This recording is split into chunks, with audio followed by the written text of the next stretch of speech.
Welcome to On the Edge with April Mahoney Brains. You're at the spot, the place, where the conversation is pointed, the guests are sharp, and the responses are never dull. Did you bring your thinking caps? It's time to put them on, because the conversation starts now.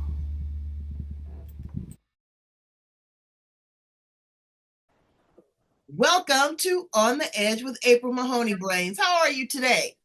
Are you excited? I'm excited. We got Edna Wilson, okay?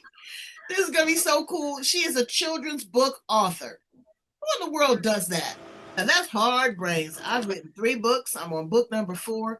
But to come up with the concept to write in a language that, that the demographic is between 8 and 12, they're real particular. They don't want the Dr. Zeus stuff, and then they don't want the other science fiction. They somewhere in the middle. So we're going to talk to her about her writing concept. We're going to see if she's a part of any writing groups, what inspired her to do this, a little bit about her story, her journey, and her truth.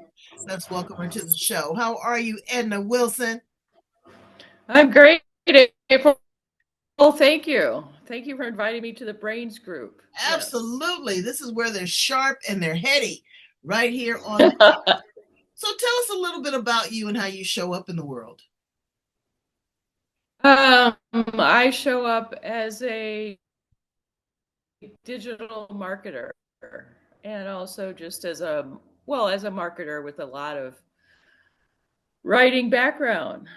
And I've worked for nonprofits and for-profits for many years. And I love writing, but, I think one of my big passions is that creative side that needs to be nurtured. So I show up as wanting to change the direction of my career right now. Well, that's very and selfless. To do marketing for other people who have books. So that's sort of my goal as opposed to corporate marketing. I know, and again, selling widgets or technology or infrastructures, it's a different type of language. You have to write a different kind of way. A girlfriend of mine is a technical writer or converter. I don't know. She writes for doctors and scientists, and she has to break down what they have written into layman's terms so that you and I can understand and then market it. But when you are able to still take your gifts and talents as a writer, move outside that zone of genius and create something, that's very powerful. So I give you your flowers. I'm proud of you. I really, really am. A lot of times people would just suppress that and not go for it. What got you into this particular writing style? I mean, you could have written fiction, you could have written mysteries, you could have written erotica, but you decided children's books. How'd you pick that? Well, actually, I did suppress it for many years. You're correct. So, but I was part of a group in Madison at the University of Madison in Wisconsin, which has a continuing education program. They have a lot of classes, and I ended up going to writers' conferences there. And then that led to meeting some of the teachers there. So I ended up in this middle grade, medium level fiction course. The funny part was I was with PhDs who had engineering backgrounds and were more published than I was, and they thought that they could just switch over to fiction. So that started it. And then, we had our instructor, Laurel York, which just sort of asked us to experiment. And it really didn't come to me for quite a while. And then all of a sudden, I started writing about horses, and then all of a sudden it was a little dry. And then all of a sudden I thought, well, why don't we write about ponies for some reason, you know? And I started writing in the voice of a pony, Hmm. or imagining it.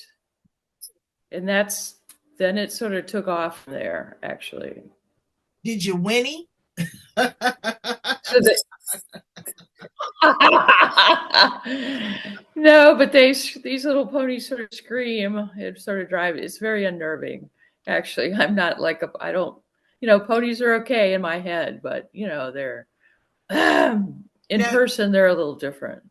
yeah. Um, you have a love for horses. Where did that come from? I do have a love of. I mean, I love ponies and horses. I just am drawn more to horses. So I started riding when I was 5 years old. Oh My wow. dad took me to the barn, gave me to the manager, so he could go work. And then the phone rang, and the guy gave me the horse to hold on to. It was a big black horse. It's really big when you're 5. Mhm. And the horse stepped on my foot. And pretty sure I pretty sure I yelled because he came running out. So that was my first introduction. Um, and then after that, I just rode probably small horses, but I never rode a pony for some reason. Well, girl, let me tell you about my experience. I'm trying to So I be did trail rides. I did little horse shows. I try to be What? I try to be fabulous with my friends. They say, "Oh, we're going horseback riding." I said, "Okay." I got on that big old horse. She ran away with me. She galloped and I was doing all of this and up and down and back and forth.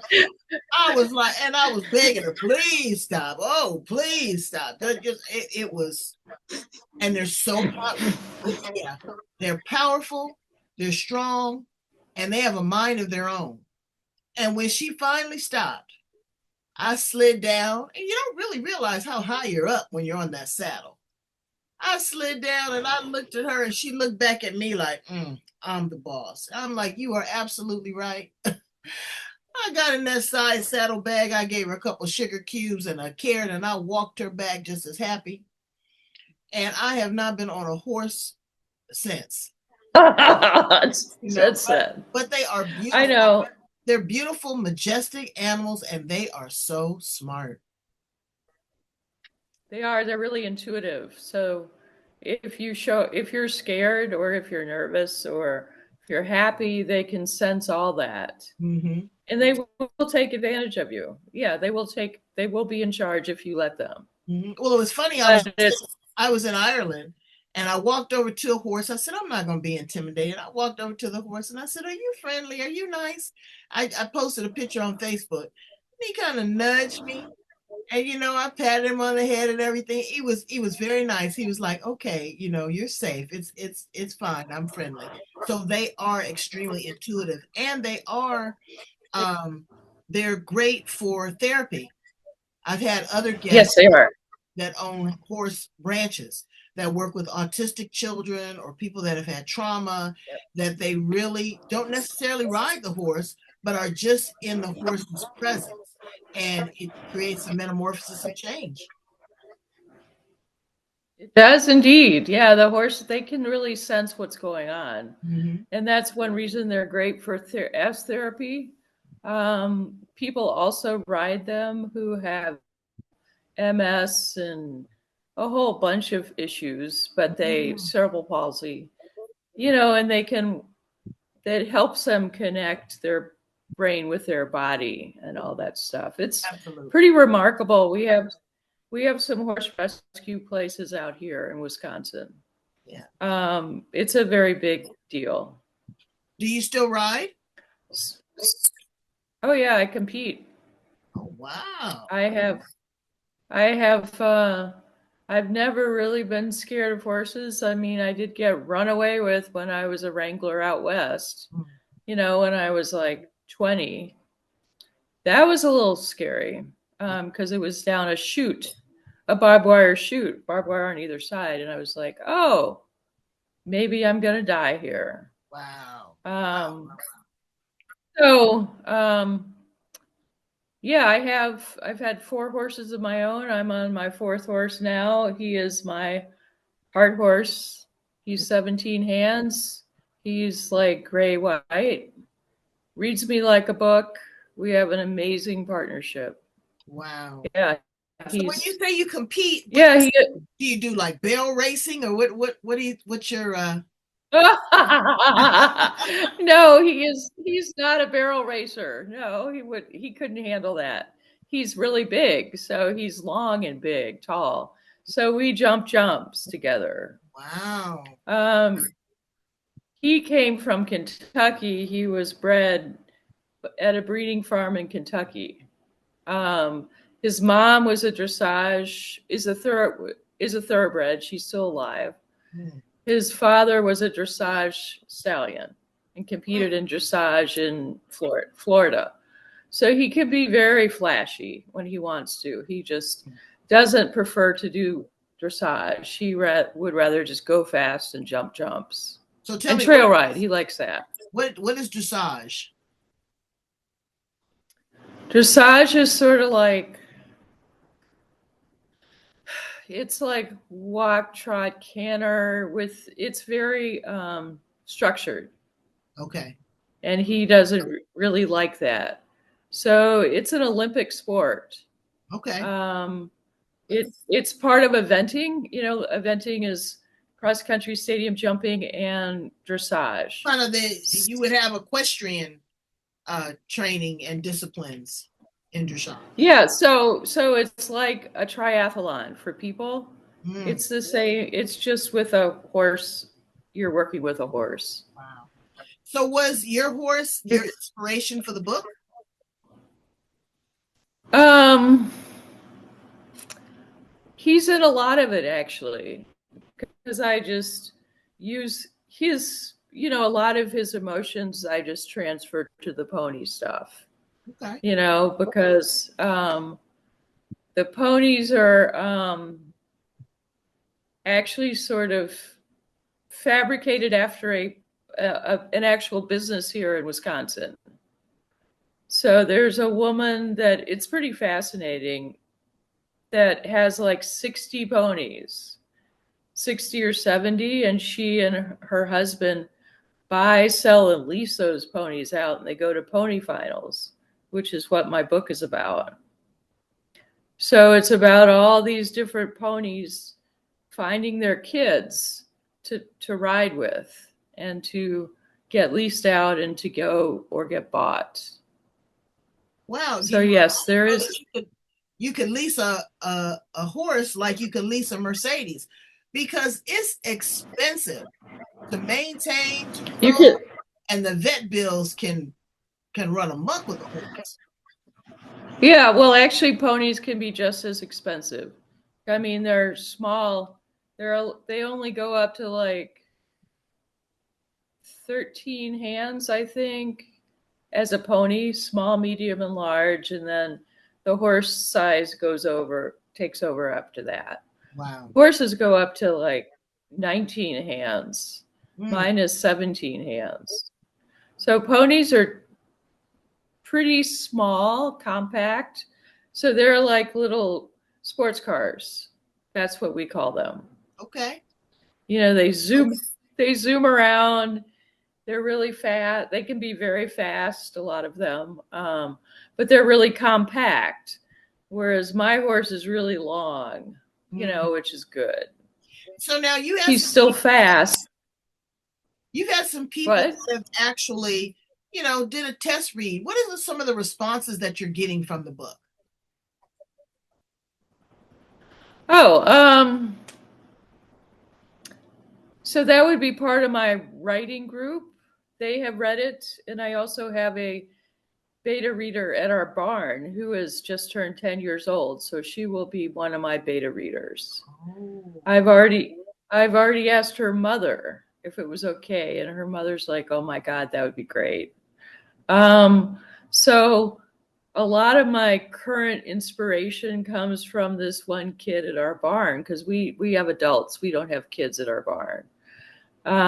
And she's just very fascinated, with the horse. She has a large pony, small horse. So just to hear her talk about some of her questions are pretty funny, pretty entertaining. What did you Like do? one day, go ahead. What? No, go ahead. No, one day this is hysterical. One day her father had to come out to the barn to take care, to help her get on the horse and put everything together because mom was gone. And he was just totally out of his element. He's like a computer guy. And when she was done, she said, "Dad, can we take Lola home with us?" And he said no. Mm. And then she said, "Dad, can we put Lola in the Jeep?" I mean, you got to give a kid credit for trying. He's like, "No, no, we're going now." So that was only one of many times where she's made me just laugh. So Oh, anyway, that's beautiful. so That the yeah, she's connected to the animal kingdom because a lot of children don't get that exposure. You know, you're in a that's concrete true. jungle, you're in the inner city and you may see a cat or dog, but to actually see an animal in its natural habitat, happy and enjoying life is, it's amazing. It's absolutely amazing. So, It is. Yeah, well, the farm I'm at is like 60 acres. And it's rather beautiful out there. It used to be like 300 acres, but he sold part of it. So the horses get a lot of turnout, as do the ponies. And they're very well taken care of. Yes. This young lady also has a dog. So they have a family dog. So she's very into animals, actually. that's beautiful. So, Yeah. what did you do when you got stuck? Because writing is not a linear process, from beginning to end. You're going to have some writer's blocks. You're going to have some stumbling. What did you do for inspiration? And did you rely heavily on your writer's group or did you just go out and engage with the horse? What did you do? Good question. A lot of my so the writers group has been incredibly helpful. The woman who runs it, it's a group that's really not pushy, and they are very generous. They are not, they don't, they're not mean critiquers, they don't jump all over you. They're very supportive. So when we get stuck and when the inspiration doesn't come, they offer suggestions like to help us get unstuck. Like whether it's writing a poem about the pony or doing a screenplay, just journaling, flowing. So they've been very helpful. And then what I do is I also go to a horse. There's some shows nearby where I can go and watch the ponies and and get inspiration that way. I also finally went to the farm that this is based on, which is about less than an hour away from me. Met the woman who runs the pony business and talked to her husband. So that was pretty interesting. Oh, that And then was she wanted to sell me a pony. And I'm like, no, I don't want a pony. she wanted to close on the deal. I get it. I get it. That's good. So talking about Yeah. closing on the deal, what are some of the tips that you've gotten for selling the book through? It's one thing, it's very cathartic to write it. It's another thing to publish it and see your work in print. But coup de grace is when you sell it. Have you decided to maybe do some public readings in libraries or do some book signings? How are you going to get this pony book on the shopping block? Well, I'm I'm going to self-publish. The woman that I'm working with has a whole group of people that can help me with the editing process. Right. She said the process most people use is currently is they don't go look for a publisher. They self-publish, they promote that, they keep writing, they promote it online, and then they get some traction that way. Right. Um, I'm I'm I'm thinking working with you will get me some visibility that It I will. don't have. Well, it will So because you're telling your story and you're making the introduction. And I tell new inspiring authors, because I've written 3 books, and I've sold 25,000 copies, and I am self-published, and I am not on Amazon. So, number one is do not be discouraged. Number two, don't give the book away, because if you give it away, it's not a book; it becomes a pamphlet, and then people will stick it on the desk somewhere. They're not excited about it. But once they commit the buy-in, no matter what it is, 10, 20, $30, once they do that, they say, wow, I have a vested interest. I've made an investment in this literary work, and I'm going to read it. Reviews are huge. Independent reviews yes, that, someone has said good, bad, or indifferent, because this is how we evolve. This is your first piece of literary work. Don't take it personal.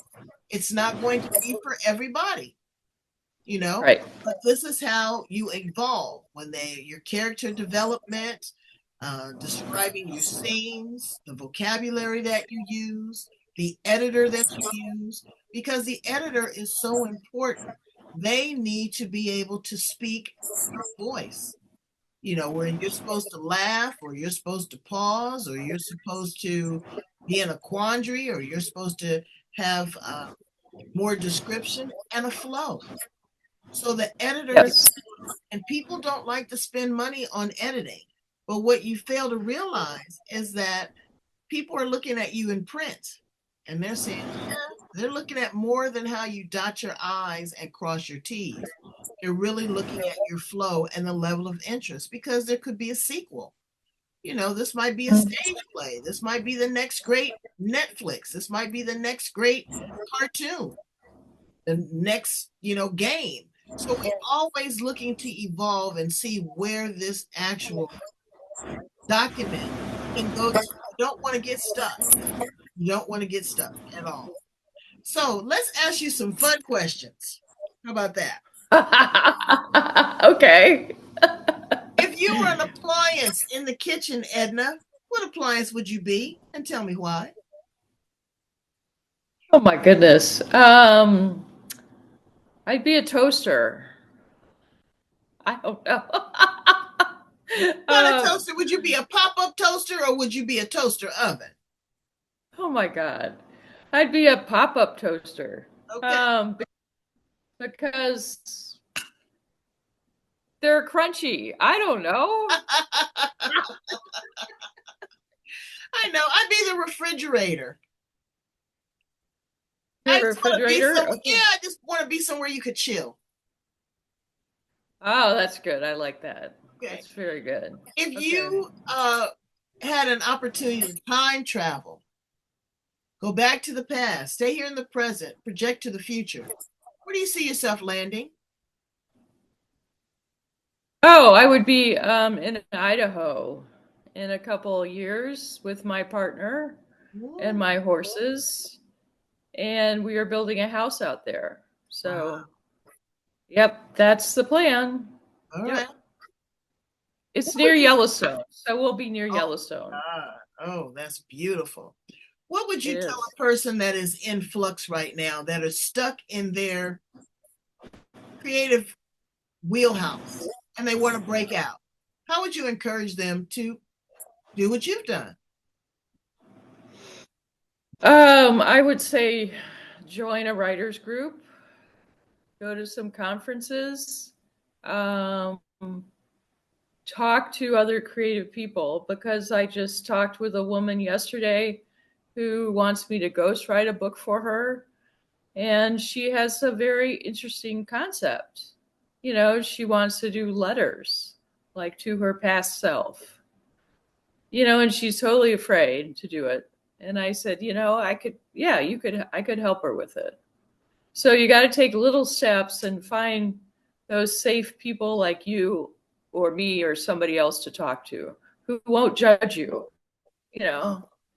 no, because we want you to be able to feel free to express that. And that is so Yeah. important. That is so important. If you were Yes. a car, what kind of car would you be, Edna? um, well, when I was younger, I was a little Miata. I was a sports car. I had a Miata, which I totally loved. Um, Now I have a something a little more practical. I have a BMW. Oh, that's it. So Kind of quick and slick. it actually is. It is. It's safer, but it's built like a tank, sort of like my horse, and it's got a it's the same concept. Yeah, it's Well, just honey, it, you're moving to Yellowstone, so I can see you in a Ford 150 with a hitch on the back. So you got something to well, look forward. that's what he wants. He wants a truck when we move out there. I'm like, get a truck. Go for it. Yeah. Absolutely. Yeah. Absolutely. And so, what would you say to a young, inspiring writer to get them excited about doing what you've done? Not necessarily making the transition, but how do you keep yourself motivated? How do you keep yourself hyped and pumped? um, well, I tend to work best when I have several projects going on at once. As long as I can stay focused and organized, I'm good. Because it'll use different parts of your creativity. One may be more linear than the other. One is totally out there creative wise. So I would say dabble in the different genres, because this pony voice didn't come to me for quite a while. We have and what we talk about in our group is, just because it doesn't seem like a book right now, it could be a screenplay. It could be Absolutely. a group of poems. So that's the way we keep going. We have um, a a screenwriter in our group who's an actress, who's won awards. She's trying to do like a book, and it was King Arthur. It's King Arthur, and then it was a screenplay, and then she was going to put it away, and we said don't put it away. So then it was a poem. Now it's going to be a young adult book, I think, slash, and it about King Arthur, and it will eventually become a screenplay.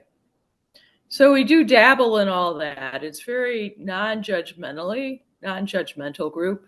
It's like it is about keeping it going, keeping that creative juice going. Right. And keeping it And alive. that And I tell yeah, people, I mean, and that has helped me immensely. Yeah. and I Yeah. encourage people all the And time is, I one of my books was written in 2004. And I always use this phrase, if they're still selling the Bible, I'm still going to sell mine. So you have to keep the momentum, because it's brand new. yes, you do. It's absolutely brand new to the person who's never read it. And you Yes, that's never true. know, some of the greatest literary work has turned into, you know, modern day movies, Netflix series, Yep. a lot of Yep. Screenplays. screenplays, Yes. Yeah. monologues, community theater programs, so there's a lot. Yeah. I mean, I've had two people independently say, oh, yeah, this could be a Disney film. And I was like, let me just get it down first and get the series, the first one down, and figure out the next one or two books, and let me get that focus. Let me get that done. Absolutely. It's one So, step at a time. Well, thank you so much, Edna yeah. Wilson, for being on the edge with me and my brains. Tell them how to get in contact with you if they want some, marketing, if they want some inspiration, if they want to join a marketing group. And also, we're going to be looking forward to the release of the book. What is the name of the book? Right now it's the pony story. We Oh, don't we don't we don't have a name for it yet, but it is going to be probably 2 or 3 books, okay. and it will be about the journeys of these ponies. Getting their partner, going to horse shows, winning and losing, working with taking care of their young riders who are often 6 or 7 or 8 years old. So I think it's somewhere in like the chapter headings or something, but we do not have a, Well, it'll reach a out. name yet.